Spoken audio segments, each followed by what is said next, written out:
She settled on the usual 15, with no discount for bulk orders. She worked round the clock to get ready, foregoing sleep the Friday night before Lent due to a last-minute order from a suspicious-sounding carnival in Santa Monica. The 7 Brousarde offspring were worried about their mother. Normally, they tried not to worry about anybody but themselves, and they tried especially hard not to worry about their mother, who still embodied the twin virtues of stability and nourishment. They were used to her producing copious amounts of food, but they weren't used to her hoarding it for profit. They had happily suffered through her gumbo phase.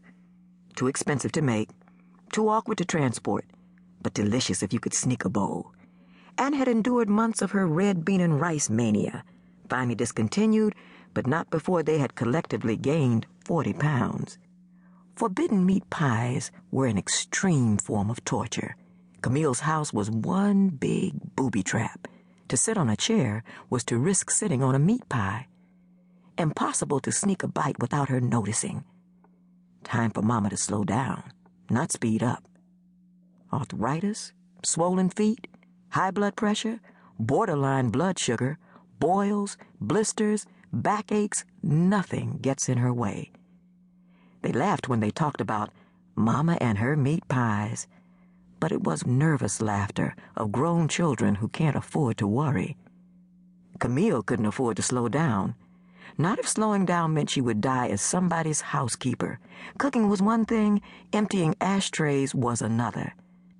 None of her children seemed prepared to support her in her old age. She was only 67. People her age could live to be 100. What she did with her spare time for the next 33 years was her business and hers alone.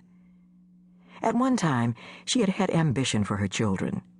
But you can no more be ambitious for other people than you can be in love for them.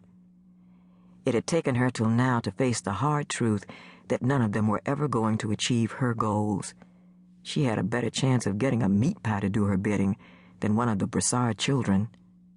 The matriarch of a once mighty tribe that had walked on water, she was now the aging figurehead for a horde of swamp dwellers. In less than a generation, they had fallen from kingfish to crawfish, up to their necks in the mud of disillusionment. 2 unattached, 3 unemployed, 4 unholy, 2 unashamed, 7 unhappy, and 1 quite unwell. At 48, Yvette was a burned-out schoolteacher, not as fried to the bone as her brother Raymond, but in a far more dangerous line of work. Raymond was 46, sullen and unemployed, a longshoreman laid off after a fall. At 44, Louis was a born-again mechanic who only worked on Christian cars. His own car had holes in it. Anthony was a hot-headed cabinet maker like his father.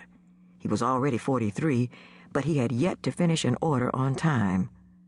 Mark was a 38-year-old architect with his own firm, rumored to have money, but nobody had ever seen it. Couldn't name a building that bore his signature. Energy all expended on the rise from the ghetto. Didn't do a thing now but drive around in a convertible. In contrast to Mark, Joseph's life was an open book, since he practiced it outdoors.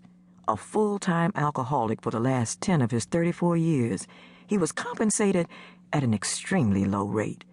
However, not unlike Jesus, he could change water to wine and go without food for 40 days and 40 nights.